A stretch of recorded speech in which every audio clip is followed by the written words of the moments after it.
Mesdames et messieurs les élus, mesdames et messieurs les directeurs et présidents des fondations Fourvière et Saint-Irénée, madame la conservatrice régionale adjointe des monuments historiques, mesdames et messieurs, vous dire d'abord que c'est une grande joie d'être parmi vous ce soir. Comme vous le savez, la direction de la construction de la ville de Lyon était naturellement sur ce projet à la maîtrise d'ouvrage. Projet confié à l'architecte Renzo Wider, du cabinet Architecture et Héritage pour la maîtrise d'œuvre. Une restauration effectuée dans le cadre de la 4e convention patrimoine État-Ville, qui a débuté en décembre 2021 et qui s'est terminée en avril 2023. Voilà pour quelques rappels. Il fallait maintenant trouver l'occasion de marquer ce moment.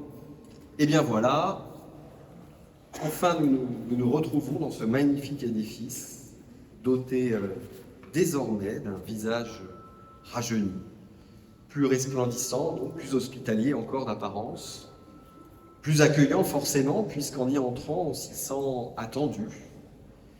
La restauration de la façade donne désormais à qui passe, donne à qui vient, donne à qui entre, une bien meilleure idée de ce qu'en dedans on va pouvoir trouver, même s'il reste du travail, j'en conviens, monseigneur. Et qu'est-ce qu'on va y trouver justement? De la lumière, tout simplement. Un endroit où on prend soin aussi de soi, de l'autre, de notre maison commune. Pourquoi? Parce que symboliquement, une façade restaurée est l'expression d'une ville qui aime son patrimoine, qui sait que le patrimoine est un élément fondamental de la qualité de son cadre de vie, qu'il rend heureux quand il est entretenu, valorisé, reconnu.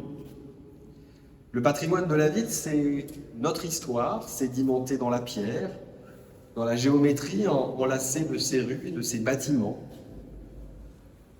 Dès lors, s'attacher à le faire vivre, à le rendre son éclat, c'est une forme de générosité envers toutes les habitantes et tous les habitants, envers les visiteuses et envers les visiteurs, bien sûr.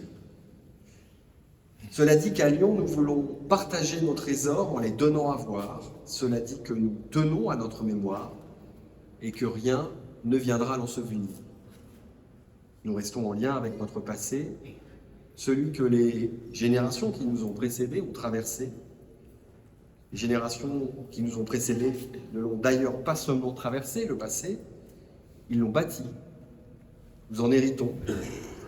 Mais l'héritage implique aussi des devoirs, comme continuer de faire vivre pour mieux transmettre ensuite, une fois le moment venu. La basilique Saint-Bonaventure est à la fois un lieu cultuel et un lieu culturel. C'est surtout pour moi, maire de Lyon, un édifice témoin de la cité médiévale, de ces corporations qui l'ont faite au travers des chapelles qui en portent la trace, évidemment. Une basilique dont l'origine et la trajectoire restent intimement liées à celle de notre ville depuis le Moyen-Âge. Les franciscains qui l'ont construite, les cordeliers, à l'époque, ont légué leur nom à ce quartier. C'est dire l'empreinte laissée par cette réalisation dans la psyché collective.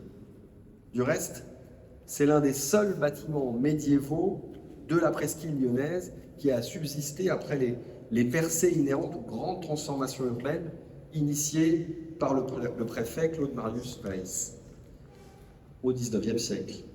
Vous le savez, période dont date aussi d'ailleurs sa façade monumentale. Saint-Bonaventure accueille les fidèles, abrite les prières. Nous savons qu'elle accorde aussi ses bienfaits aux visiteurs, qu'ils soient croyants ou non. Elle révèle sa beauté, propose des concerts. J'ai une pensée au passage pour l'orgue restauré qui a été inauguré le 14 octobre dernier et dont j'anticipe qu'il va procurer un bonheur acoustique inégalé d'une façon différente. Je crois savoir que Laurent Voulzine viendra profiter des propriétés physiques du lieu pour y faire résonner ses ses mélodies, sa poésie et ses airs si touchants, un peu avant la fin du mois. Quelle chance pour le public qui viendra ici l'écouter. Protégé au titre des monuments historiques en 1927, situé au cœur du site historique inscrit sur la liste du patrimoine mondial par l'UNESCO il y a à peine moins d'un quart de siècle, un anniversaire d'ailleurs que nous avons fêté du reste au travers de multiples événements où vous êtes naturellement conviés, Saint-Bonaventure se devait d'être restauré, aussi pour le rôle qu'elle joue aujourd'hui. Il faut le dire, c'est le 3e lieu de culte le plus fréquenté à Lyon. Cette restauration, recensée comme répondant aux critères de priorisation, n'est certes pas la première du XXIe siècle. En 2005, la ville de Lyon avait déjà engagé, avec l'aide de l'État, d'importants travaux sur les extérieurs, notamment les façades côté rue Champier, les toitures et le clocher. En 2017-2018 également, beaucoup avait été fait, il ne manquait plus que la façade principale. L'achèvement de cette restauration s'inscrit pour nous, il faut le dire, également dans une logique de site, car nous sommes ici dans le prolongement du Grand Hôtel-Dieu et du quartier Groslay au sud, à proximité du Palais du Commerce, de la Chapelle de la Trinité, de l'Hôtel de Ville et du Palais Saint-Pierre au nord. La basilique, entre ces deux ensembles patrimoniaux, est comme un pont, ce qu'elle est aussi symboliquement pour nombre d'entre nous. On ne peut évidemment manquer de le reconnaître. Comme vous pouvez le constater, nous n'avons pas rompu les engagements contractés par la ville vis-à-vis de l'État et du diocèse avant notre arrivée aux responsabilités, bien au contraire. L'ensemble des opérations inscrites dans la 4e Convention patrimoine 2019-2024 ont été réalisées ou sont en cours de réalisation et bientôt d'achèvement. Le montant estimatif a été augmenté et réévalué de plus d'un quart. Nous sommes passés de 11,4 millions à 14,52 millions. Ceci est acté dans notre plan pluriannuel d'investissement.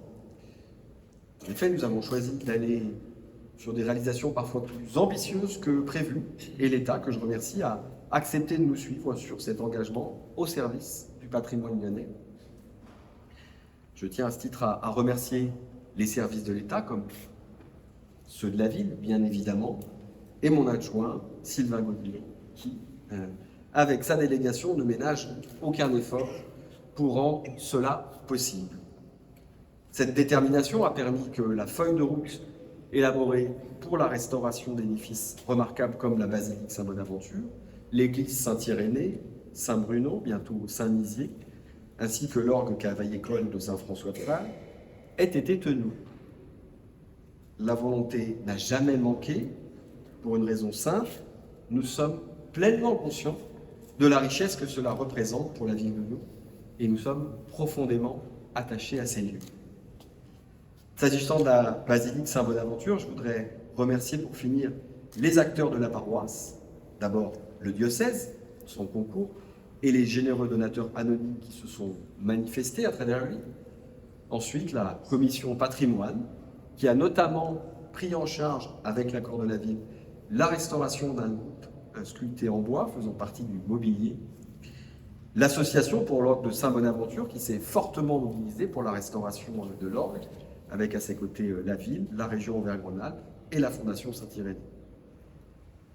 En bref, vous l'avez compris, je suis venu porter le message que notre collectivité est fière de son patrimoine, qu'à titre personnel et au nom des Lyonnaises et des Lyonnais, je me réjouis de cette restauration. De plus, je suis infiniment reconnaissant à tous celles et ceux qui y ont contribué. Je vous remercie.